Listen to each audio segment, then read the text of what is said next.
Hello friends, स्वागत है आपका फिर से एक नए वीडियो में। तो दोस्तों, आज हम बात करने वाले हैं अमेज़न के बारे में। अमेज़न से रिलेटेड एक न्यूज़ निकल कर के आ रही है जो कि मैं आपको आज बताने वाला हूं। और ये जो न्यूज़ है दोस्तों, इस न्यूज़ का अमेज़न के ऊपर क्या असर पड़ेगा उसके बारे में भी हम बात करेंगे।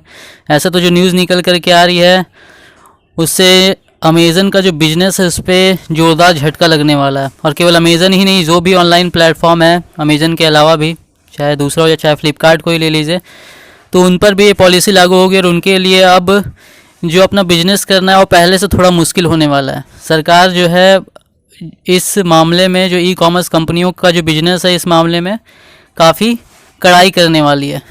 तो इसके लिए क्या अपडेट है दोस्तों, उसकी तरफ बढ़ते हैं। और अगर आप मेरे चैनल पर नए हैं तो चैनल को सब्सक्राइब कर लीजिएगा और बेल का आइकन प्रेस कर लीजिएगा। तो देखिए दोस्तों, जो अपडेट है वो क्या है। Government issues draft e commerce policy in a bid to tighten rope for Amazon Flipkart in India. Amazon और फ्लिपकार्ट जो है उस पर अब जो है कड़ाई की जाने वाली है। गवर्नमेंट ने इसके लिए ई कॉमर्स पॉलिसी लाई है। जो ई कॉमर्स पॉलिसी लागू हो जाएगी तो फिर इससे अमेजन और फ्लिपकार्ट के बिजनेस पर असर पड़ेगा।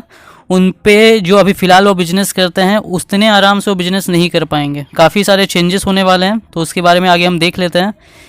देखिए यहाँ पर क्या न्यूज़ है। जो न्यूज़ है यहाँ पर जो सरकार करने वाली है, the consumer affairs ministry, the government has try to tighten the norms for displaying the country of origin, ensure the e tailers like Amazon and Flipkart do not use the data collected through their business. तो दोस्तों, मैं यहाँ पर आपको पूरा नहीं पढ़ता हूँ, हिंदी में सीधे बता देता हूँ, नहीं तो वीडियो बहुत लंबा हो जाएगा।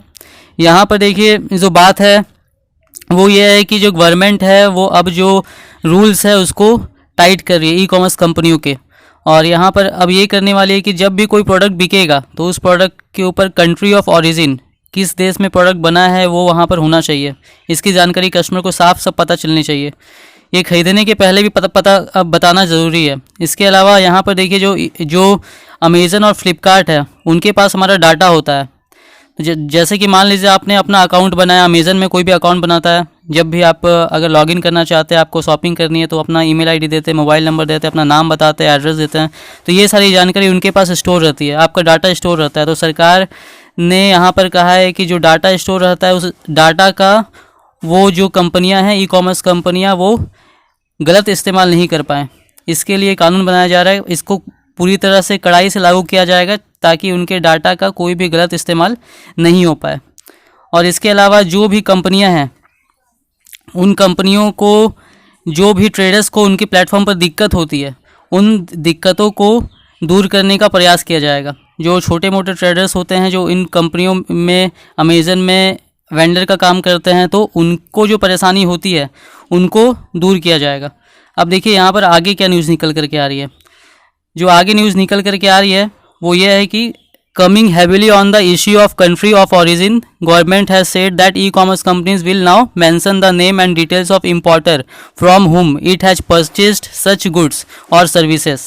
यानी कि यहाँ पर जो कंपनियाँ हैं, ई कॉमर्स कंपनियाँ हैं, उनको अभी क्या करना पड़ेगा, मेंशन करना पड़ेगा नाम और डिटेल्स, जो इम्पोर्टर है, जिनसे उन्होंने सामान को ख़रीदा है और उस सामान को बेच रही है। अगर उन्होंने दूसरे देश से ख़रीदा, यानी कि कंट्री ऑफ ओरिजिन, किसी भी देश, दूसरे देश से ख़रीदा हुआ है, कहीं से भी ख़रीदा, चाहे इंडिया हो चाहे दूसरे देश से, तो वहाँ उनको वो बताना पड़ेगा कि कहाँ से ये सामान उन्होंने ख़रीदा है। They will also have to provide a filter mechanism on their websites from where customers can figure out the origin of products quickly before making a purchase.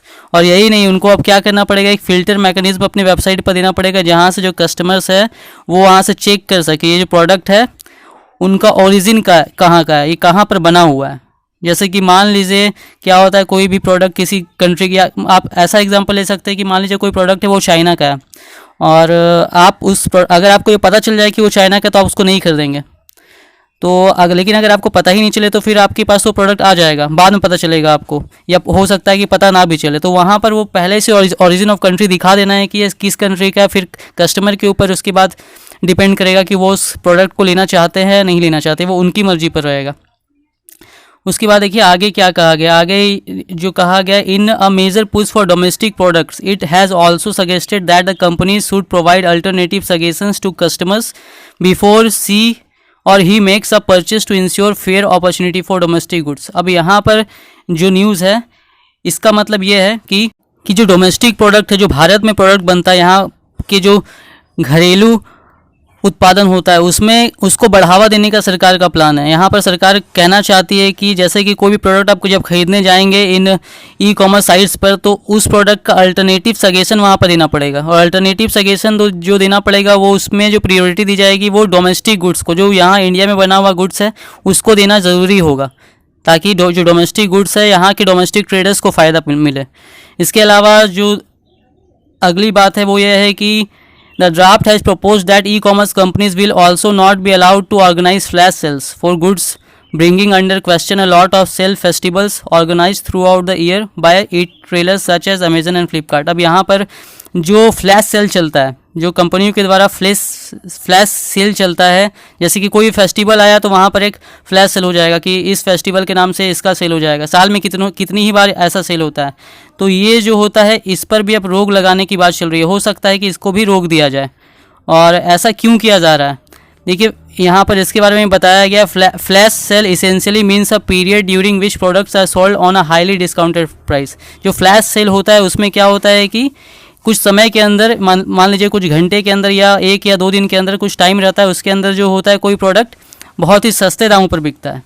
तो इससे क्या होता है, trying to bring a closer to the constant allegations of preference given to a select set of vendors by the e-commerce companies, the government is also trying to ensure that no logistic service provider of a marketplace e-commerce entity shall provide differentiated treatment between sellers of the same category। तो यहाँ पर देखिए क्या सरकार का कहना है।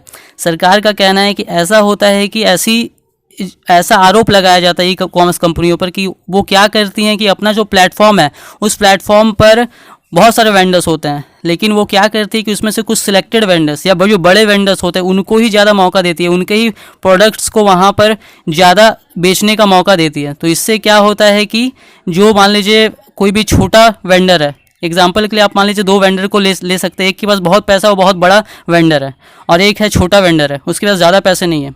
जो बड़ा वेंडर है वो काफ़ी पैसे लगा सकता है अपना जो भी प्रोडक्ट है उस पर, वो चाहेगा तो उसका जो सामान है जो एक्चुअल कॉस्ट उससे कम में भी बेच सकता है, तो कुछ दिनों तक वो झेल सकता है उसको। लेकिन अगर ऐसा वो करेगा तो क्या होगा कि अगर वो कम पे बेच रहा है तो कोई भी आदमी को सस्ता सामान तो चाहिए ही, तो वो उसी का जो प्रोडक्ट है उसी को खरीदेगा। तो इससे क्या होगा, जो छोटा वेंडर है सामान वो भी वही बेच रहा है, लेकिन वो उतना दाम घटा नहीं सकता क्योंकि उसको फ़ायदा होगा नहीं। तो इससे क्या होता है कि जो छोटा वेंडर है उसको प्रॉब्लम होता है, और जो भले वो भी रजिस्टर्ड है किसी भी ई कॉमर्स साइट पर, लेकिन उसको उसका ई कॉमर्स साइट पर अपना प्रोडक्ट बेचने के लिए जो होता है उतना ज़्यादा मौका नहीं मिलता है, क्योंकि वो जो बड़ी कंपनियां हैं उनको एक्स्ट्रा लाभ पहुंचाया जाता है। इसके बाद अगर हम आगे देखें तो यहाँ पर देखिए क्या है, यहाँ पर है the rules also forbid e commerce companies from displaying any misleading advertisements. यानी अभी जो रूल बनेगा इस रूल के हिसाब से जो ई कॉमर्स कंपनियाँ हैं वो बहुत सारी मिसलीडिंग एडवर्टाइजमेंट देती है जिसमें कन्फ्यूज़न होता है। तो वैसी उस तरह का एडवर्टाइजमेंट जो है वो भी ई कॉमर्स कंपनियां अब नहीं दिखा पाएंगी, उससे भी ई कॉमर्स कंपनियों को उस तरह का ऐड दिखाने पर भी ये जो पॉलिसी आएगी नहीं वो उस पर रोक लगाएगी। इसके बाद चलिए आगे देखते हैं क्या न्यूज़ है।